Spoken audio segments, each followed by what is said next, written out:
Vita nchini Iran vimemwelemea rais wa Marekani Donald Trump. Sasa anatafuta mbinu nyingine za kuweza kumaliza vita hivi. Rais huyo anaamua kutozidisha mzozo wa Iran kutokana na kwamba silaha zinamwishia, hasa zilizopo katika eneo hilo la Mashariki ya Kati katika ngome zake za kijeshi. Ngome nyingi pamoja na silaha zake zinashambuliwa vikali na Iran. Kwa hivyo sasa anakuja na maamuzi mengine ya kuendelea na vita, lakini pia kwa tahadhari za kutafuta suluhu. Kwa mujibu wa maafisa wa Marekani, mazungumzo ya hivi karibuni ya ikulu ya White House yanalenga juu ya kupunguzwa kwa makombora ya kufyatua ya Marekani nchini Iran, hasa tangu wanajeshi watatu wa Amerika walipouawa huko Jordan, lakini pia kutokana na ngome zake nyingi za kijeshi kushambuliwa vibaya na wa Iran.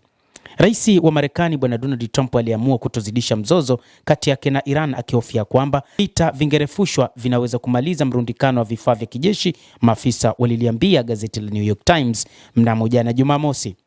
Kwa mujibu wa maafisa hao, mazungumzo ya hivi karibuni ya ikulu ya White House yamelenga juu ya kupunguzwa kwa makombora ya kuzuia ya Marekani, haswa tangu wanajeshi walivyouawa, lakini pia namna ambavyo wamekuwa wakishambuliwa kwa makombora makali kutoka nchini Iran, lakini pia kutokana na namna ambavyo wanashindwa kuyazuia makombora hayo. Jenerali wa Marekani Dan Kane amesema kwa mujibu wa vyanzo vya New York Times kwamba kurejea kwenye vita kamili na Iran kunawezekana, lakini kungepunguza kwa kiasi kikubwa kiwango cha makombora kinachopatikana kwa kamandi kuu ya Marekani CENTCOM iliyopo Mashariki ya Kati.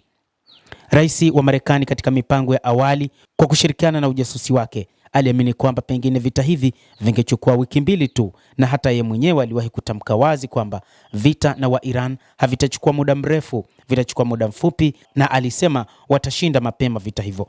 Lakini vita hivi vilichukua siku 40, kwa maana ilikuwa ni mwezi mmoja na siku 10, lakini vita hivi vikarejea tena, na ikiwa leo ni siku ya 15 tangu kuanza kwa mashambulizi mapya ya mfululizo ambayo Marekani ilianzisha.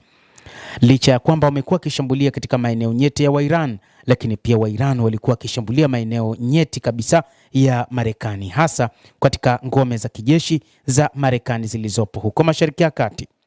Mkurugenzi wa mawasiliano wa ikulu ya White House Steve Cheung aliambia New York Times kwamba Trump amekuwa sawa na kusema anapendelea suluhu la diplomasia, lakini anaendelea kubakia na chaguzi zote ikiwa Iran itaendelea na shughuli za kigaidi katika mtaa wa Hormuz au dhidi ya washirika wake. Cheung aliongeza kuwa itakuwa busara kwa Iran kufanyia kazi makubaliano yaliyofikiwa, vinginevyo wanajua kitakachotokea. Wairan wenyewe wameweka wazi kwamba watapambana hadi tone la mwisho na kwamba kamwe hawatokubaliana na uongo wa rais wa Marekani Donald Trump katika mazungumzo. Zaidi, wao wanataka jeshi la Marekani liondoke katika eneo la Mashariki ya Kati. Afisa mmoja mkuu wa Marekani ambaye jina lake halikutajwa alidai kuwa kurejea kwa operesheni kuu dhidi ya Iran hakuwarudishi nyuma kwenye mazungumzo, huku vyanzo vingine vikidai kuwa mashambulio hayo yatakuwa na athari kinyume kabisa na kupa uongozi wa Iran tishio la nje la kuzingatia na kuandamana dhidi yake. Marekani inaendelea na mazungumzo ya kidiplomasia tayari kwa chaguo la kijeshi. Mapema jana Jumamosi, vyanzo vinavyofahamu kufanya maamuzi ya utawala viliambia gazeti la Jerusalem Post kwamba Trump bado hajafanya uamuzi wa mwisho kuhusu kuanzisha mashambulizi makubwa dhidi ya Iran.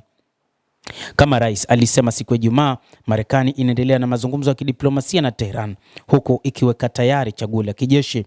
Tumefungwa na kubebeshwa, Trump alisema, akiongeza kuwa Washington inaweza kuongeza kampeni yake ya kijeshi kwa kiwango cha juu zaidi ikiwa ni lazima, lakini chaguo analopendelea linabaki kuwa makubaliano ya mazungumzo.